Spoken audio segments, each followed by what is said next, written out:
So let's see. We're going to go for game 3 right away. Looks like it. Looks like it indeed, and this time around it's Dash who picks the map, and seemingly picking Ohana. And yeah, I like playing Terran on that map, for sure. Fair enough. So we're just waiting for the players to accept, of course. Accept and jump right into the game.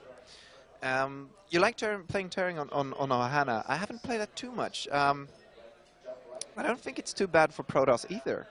It all depends. I feel like the Terran player can get up on three bases very easily. And by doing so, making it so hard for Protoss players to be aggressive. So what usually Protoss players want to do in that situation is to force a map split. But since there are only 5 bases on each side on Ohana, it's not ideal for the Protoss player. It's a little tricky, and yes, it's it seems quite easy to defend your third expansion, and it's a little. It's quite close to you as well. There's a lot of ledges and stuff, so there's of course a viability for drops and different types of weird shenanigans. What do you think about Blink Stalkers on Ohana? Blink Stalkers can work, but it's not optimal. No. I tried it a few times on ladder. Sometimes it works, sometimes it doesn't. Usually it works as long as the Terran player doesn't know it's coming and preparing for it. So like it's all smoke and mirrors. Like most of the things. So the key is scouting, I think. Let's see what happened. What's happening? The two players are unwanting to pick the correct colors for themselves. We didn't see pink there, but we saw yellow and all else. Thanks. And I think we're getting the game started. So we're going very soon into. There we go. The countdown has started for game number 3. We have a 1-1 between our 2 players, prOpDash Terran and SPXylla on Protoss. We're going right into the game, actually. This turns out to be an interesting game, and if there's anyone in the room here who thinks that they could actually beat these 2 players, then come here and sign yourselves up to get to challenge them later on. We have some very good, nice prizes coming up for the people who might manage to beat them. And we're in the game. So, would you do the honors of introducing this time? Oh, of course. So down in the bottom right, we have the red Terran player. Once again, prOpDash. Woohoo! I'm going to give the golf clap from here. Good job, good job. Thank you. And in the top left corner, we have none other than our Protoss player, SPXylla. Right there. Oh, we get the SPXylla got prOpDash's applause from the. I don't know if they're picked up in the mics, but the people in our bar here gave the applause right at the same time as you announced the second player, which is fun in my world. But then again, I'm a boring person, so. I don't find you boring. No, wait, thank you. I like you as well. You're very pretty. I like your beard. Hopefully we won't have to see too much of that and actually can focus on the game a bit more. Okay. So okay, I think StarCraft is beautiful. It's what I'm trying to say right here. It is absolutely beautiful, and we're all working on promoting it here in every way possible. So finally there's a way, and we want to take this out to Hall Sweden for students to actually match up and meet each other in StarCraft. So there's just the basic beginnings of the game, nothing very strange happening. Barracks coming down just as usual, gateway, so no absolutely crazy worker rushes or cannon rushes or anything like that. And once again, prOpDash wants to keep SPXylla in the dark. Do you think he's prepared something else behind this now? Is it time? Is it time to do this in a best of 5? Yeah, I think if he wanted to do an all-in, he should have done it at either the last game or this game. Yeah. Because if you would lose this map and be down 1-2, you can't really risk it all on an all-in. I guess you can technically, but you don't want to. But it seems like he's going for the same thing once again. I guess he's very comfortable in this build. And if he's practiced it a lot, and also it is his map pick, I think it's a good choice. If you should always play what you're comfortable with doing. Absolutely. I talk with a lot of players, and our best players in our group, it's called Duck. We have a nice team called Duck and Dream Duck. When we have B-Man Duck actually sitting as an observer here, he's very beautiful as well. But he's very engulfed in the game right now, so I'm not going to talk too much and bother him. But we talked with our best player, and he's in Diamond, quite high climbing, but he doesn't get any further than that because he wants to try out new builds. saying, well, I saw Teja do a great Hellion opening against her going into Banshees. I should be able to do that, right? And he talked to Dash, and Dash was saying, oh, that's why I lose as well. So I think, yes, Dash is one of those players that really confident with his build, and he's going to keep doing it. And he probably has an answer for most things coming in through it. Yeah, as we said before, most things that the Protoss player does in the mid game can be stopped as long as you know that that it's coming. That it's coming. But last game he didn't know that 7 gate was incoming, and he did pay for it as well. So let's see though what Xylla has prepared this time around. I don't think he would go for the same all-in twice, because you usually don't want to do that in a best of 5. No, you probably don't want to do that, but just because of that, it could be a sneaky maneuver to pull. And do you think he's going to get anything done with this Zealot? Doesn't seem like it. We have the... Oh! He manages to kill... yeah, these two units are actually doing quite some damage here. Yeah, they since are, the bunker actually. isn't up, but the ramp is helping out the Marines, and he has constant protection from that one Rax. He won't be able to do anything else, but more. I think the trade was it was okay. He got one Marine and an SCV. That's fine. So that Zealot did pay for itself in the same way. If he had managed to, if we would have had lesser micro from Dash, I think that could have done a lot of damage, actually. If you manage to march up the ramp with that Zealot and that Stalker, then you can do quite a lot of damage. But the thing is that Xylla, as you can see, he didn't produce any more units, so those two couldn't have done too much. Instead, he's going for the so early third Nexus.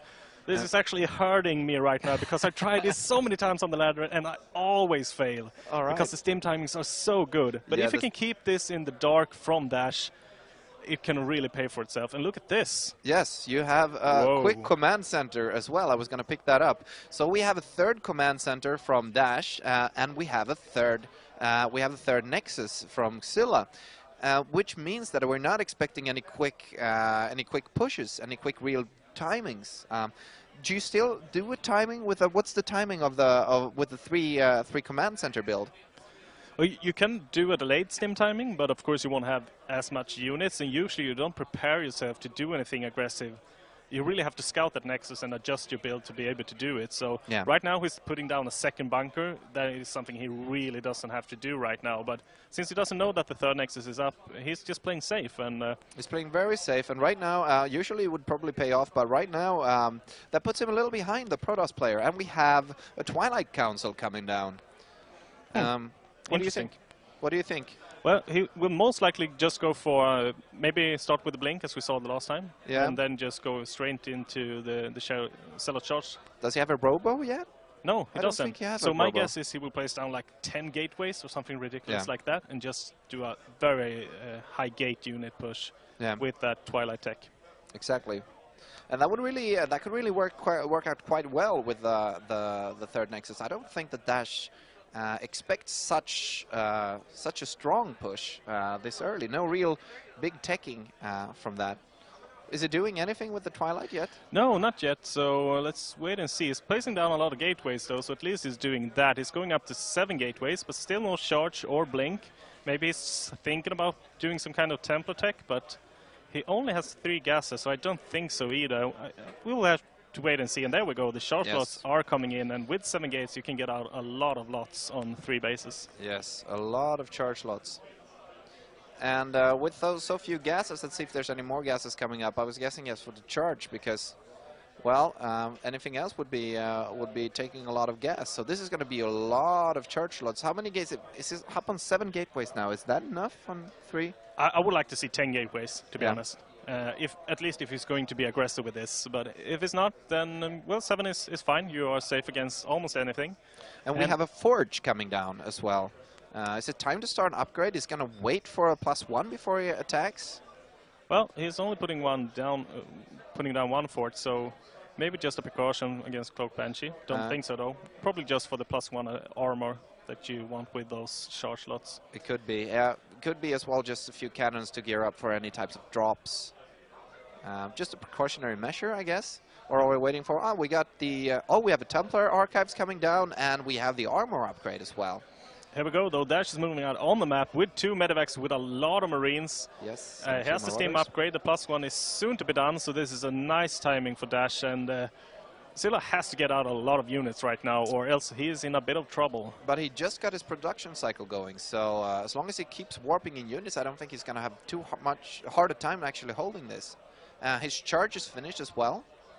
So with a bunch of charge slots, I don't think that this push is going to be able to do a lot. Stu? We have to wait and see. The sentries and the force fields are of a paramount importance right here. Now he's scanning the third base, so he's going for it. But SPXylla is on top of things. Let's see how this fight goes. Some nice force fields, forcing him to pick up the units in the medivacs. And he thwarted that quite easily. That was just beautiful force fields. Absolutely forcing beautiful. Dash to move back. Taking a nice position on top of the ramp, but there are just so many Protoss units. He's hunting every single one of them down, and Dash. That was absolutely beautiful, forcing the units to be picked up so he could kill the medivacs. Get away with one medivac with a few units in it, but now SPXylla is in a very good position. Yeah, Dash trying to do some counter damage there, but 3 Starkers in position, intercepting that medivac. He did unload, but the warp-in mechanics makes it so easy for Protoss to defend against small pushes. So exactly. I feel that SPXylla is in an excellent position right now. Yeah, and SPXylla did a nice move there. He actually sacrificed a few extra units just to get that that medivac down. He knows he's in a lead, so if he can pull that medivac down and kill off the Protoss, the Terran units, then he knows that he's in a good position. We have Ghosts coming together with Cloak. As of right now, is he expecting a lot of Archons and Templars? He's probably figuring out that he's got high Templars on. Did he scout the Templar archives? I think he did. Yeah, I think he is. I think he's very. Oh, the energy one. Yeah. We have the energy one for the Ghosts. Of course, it's just for EMP. I think he knows that with the style that the Protoss player is going, you can't really afford the Colossus at that point. So no. Ghost is the wiser choice. But as you can see, he's placing down 2 Robos. So it seems like SPXylla is actually going for the tech switch and starting to make some. Yep, there we go, putting down the robotic space. So he's going straight to Colossus. And if Dash doesn't scout that in time, he's once again in a lot of trouble. Very much so. We have another forge coming down here, so the upgrades is going to start rolling in for the Protoss players. So if he manages to take this into late game, it's going to be a bit rough for prOpDash. Yeah, what you want to do as a Protoss player is to get to that money mix of Colossus and High Templar. It's so hard for the Templar to deal with. You need so much patience and excellent army control, and it's hard. Unless your nick is Taja, it's so hard. It's so hard. So you just need to concave in. But this as well, you could actually go pretty badly for the Protoss player if you manage to put all the wrong units in a ball to get EMP'd. True. So much come down to the elegant dance between the High Templars and the Ghost, who can land what spell where. Yes, it's always interesting to watch, and I'm guessing to cost though. So he's going going to turn on. There's a lot of jumping back and forth with the two armies. But look at this, SPXylla taking a 4th base. He got the Colossus rolling, and also such a large standing army. I feel that SPXylla is in an excellent position right now. All right. Very much so. And you think that Dash should go in with this? I think SPXylla has a little too much. There's a lot of charge slots. There's a lot of charge slots in that mix. But he's going in, and he's going to try to snipe all the good units. Getting some excellent EMPs right there. Very good EMPs. So hard for the Protoss player to get in close and actually do any damage. The Colossus are not out yet. And this looks quite bad. One Colossus joins in with another round of warp-ins, so he managed to just thwart that off. And a storm drop at the Templar's third. At the same time, killing so many SCVs, getting about 12 of them, also warping in some zealots. Oh, we missed that. Oh, beautiful. At the same time, really nice multitasking from SPXylla there. We managed to just turn the... And he's not even done here. Oh, he's going to lose a Colossus right now. Yeah, SPXylla did an excellent move with that storm drop, but he has to sacrifice the 4th base. Yes.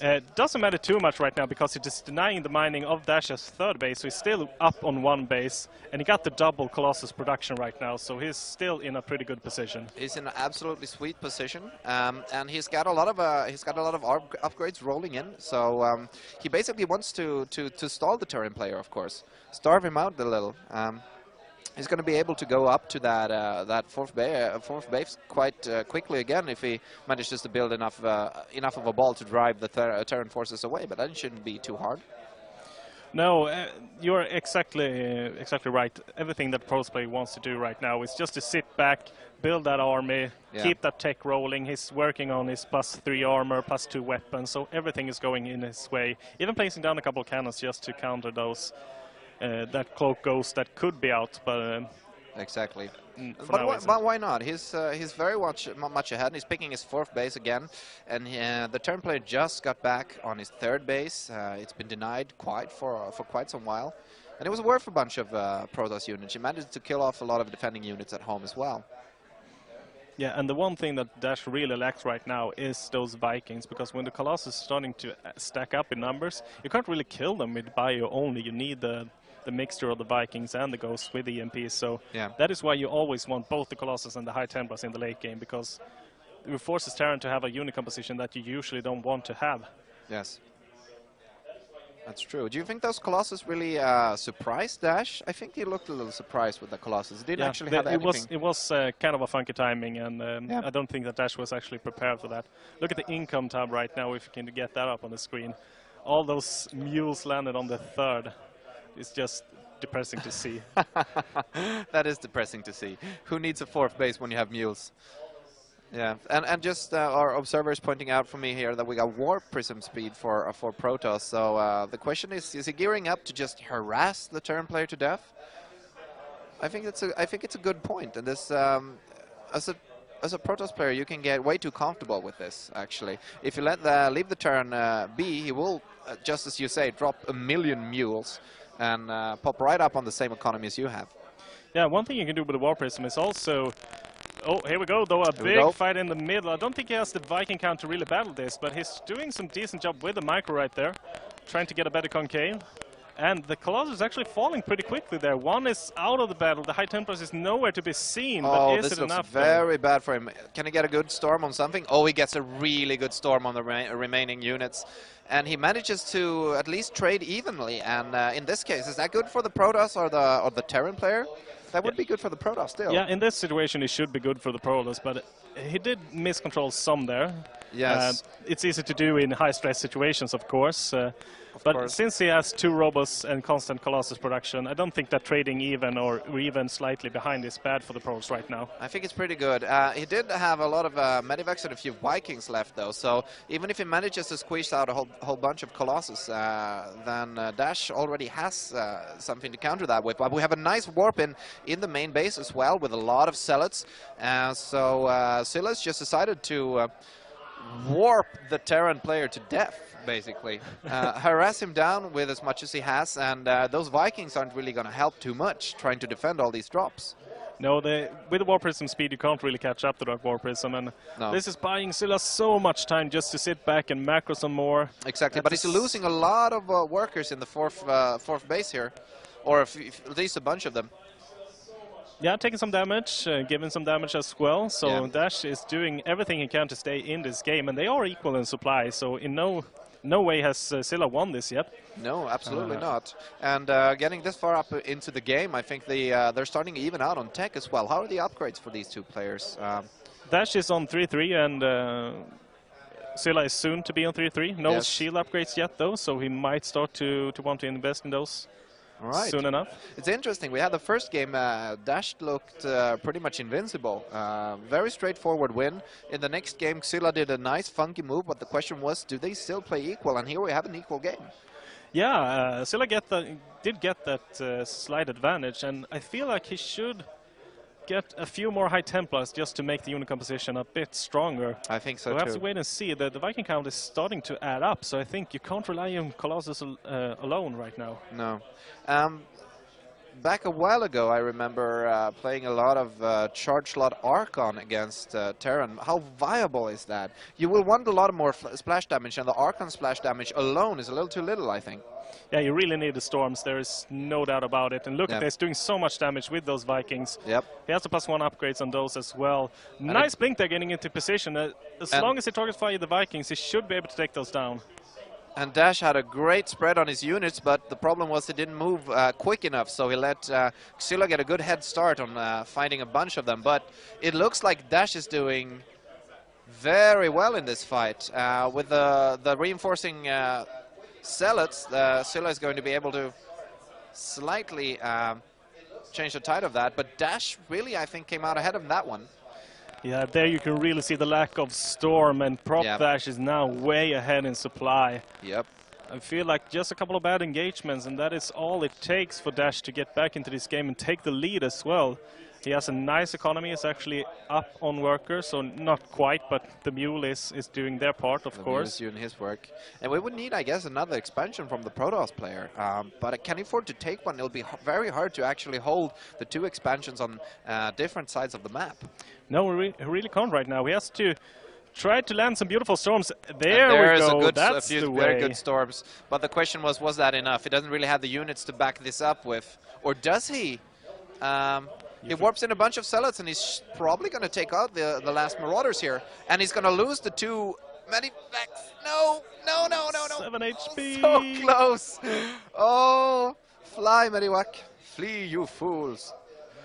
Yeah, that was a beautiful hold there from our Protoss player, SPXylla, but Dash still, he has such a nice production right now. So if you take a look at supply, he never really falls behind. So SPXylla is still slightly behind, has to be on the defensive side. And here right we have now. a nice second push, and I don't think SPXylla will be able to hold this one. He doesn't even try to. The Nexus goes down. The Nexus goes down, and he's going to lose a lot of workers in this engagement as well. He decides to throwing in his Zealots to save a few workers, seems like, and he's trying to push in with the remaining forces, getting a little warp-ins, but I don't think this is going to be enough. No, the Medivacs, the 3-3 and the position of the bio was just too much for those Zealots to really close out. And I feel like SPXylla is starting to drown right now. He doesn't have a 4th base. Dash is taking his 5th base. He has such nice production and such nice spots, and he's going to be able. Good job. He's going to be able to hold those 2 bases very well. And what is this? Is he landing something in the Protoss? If you take a look in the Protoss 4th, is he going to land a base He's going to expand. Oh, he's going to expand to the Protoss 4th. Oh, come on! Manor expansion coming up from our Terran player here. That's a little evil. Yeah, Dash knows he's miles ahead. He can do whatever he wants, like throwing away SCVs against cannons. Why not? Why not? Why not? You can do a little damage on the shields. Why not? No, but with the SCVs, I mean, he's in the position where he doesn't need a lot of workers anymore. He can just mule up any expansion he might want. And I think that is, if he gets this expansion up, which he manages to, I don't think SPXylla has anything to really stop him from taking this with. And it's not too, he has quite a mobile army with this Bioforce, so the point is he can actually hold this expansion. Yeah, I mean, I feel a bit bad for SPXylla. He had such a nice position in the mid game, but very good position. I wonder what happened with his War Prism drops. He had a lot of good harassment with those. Yeah, the multitasking is hard to keep up in the late game though, and for now SPXylla is adding up, is trying to get a nice big ball and do a last stand, but yeah, and if you check the 3rd expansion of our Protoss player, we have a factory there as well. So basically, prOpDash decided that, well, I don't even have to attack. I can just starve the Protoss player to death, and this is a mental play as well. If you get cornered for too long, you're going to have a hard time in the next game. Yeah, of course. I mean, it's hard to play from behind. And in the best of 5 series, if you can tire out your opponent, that's always good. But here we go. The last stand for the Protoss player, for Ire. Will it be enough? I don't think so. EMP is landing everywhere. The bike is taken down about and we have a GG from SPXylla. Very well. A 2-1 for our Terran player, prOpDash. Beautiful job. Beautiful job. Absolutely beautiful. And this in our room here, the game hasn't even ended yet. Fair enough. So we have a 2-1 for our Terran player as of right now. Are we going to throw ourselves a 2-minute break, please? He asks for. So we're going to throw down a 2-minute break.